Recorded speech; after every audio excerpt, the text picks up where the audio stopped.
Mr. President, we exercise our right of reply to one more attempt by the leader of Pakistan to tarnish the image of this august forum by bringing in matters internal to my country and going so far as to spew falsehoods on the world stage. While such statements deserve our collective contempt and sympathy for the mindset of the person who utters falsehood repeatedly, I am taking the floor to set the record straight. Regrettably, this is not the first time the leader of Pakistan has misused platforms provided by the UN to propagate false and malicious propaganda against my country, and seeking in vain to divert the world's attention from the sad state of his country, where terrorists enjoy free pass while the lives of ordinary people, especially those belonging to the minority communities, are turned upside down.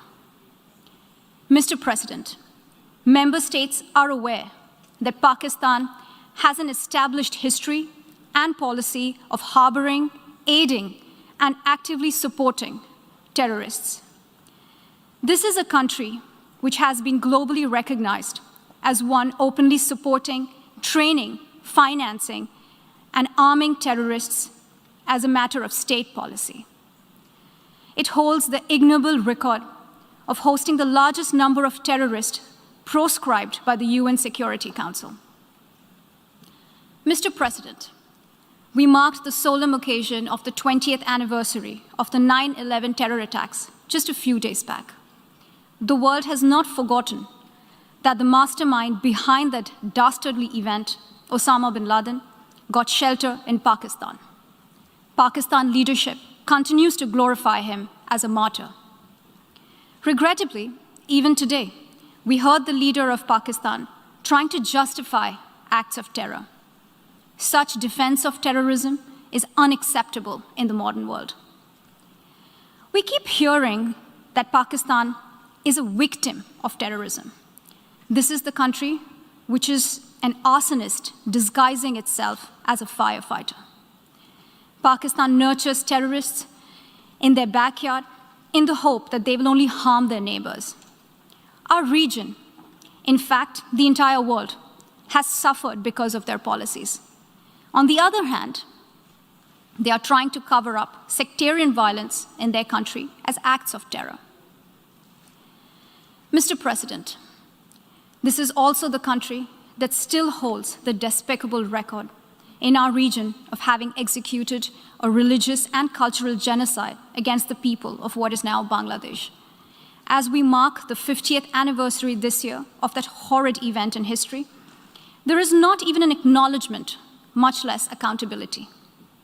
Today, the minorities of Pakistan, the Sikhs, the Hindus, the Christians, live in constant fear and state-sponsored suppression of their rights. This is a regime where anti-Semitism is normalized by its leadership and even justified. Dissenting voices are muzzled daily, and enforced disappearances and extrajudicial killings are well documented. Mr. President, unlike Pakistan, India is a pluralistic democracy with a substantial population of minorities who have gone on to hold highest offices in the country, including as President, Prime Minister, Chief Justices, and Chiefs of Army Staff. India is also a country with a free media and an independent judiciary that keeps a watch and protects our Constitution. Pluralism is a concept which is very difficult to understand for Pakistan, which constitutionally prohibits its minorities from aspiring for high offices of the state. The least they could do is introspect before exposing themselves to ridicule on the world stage.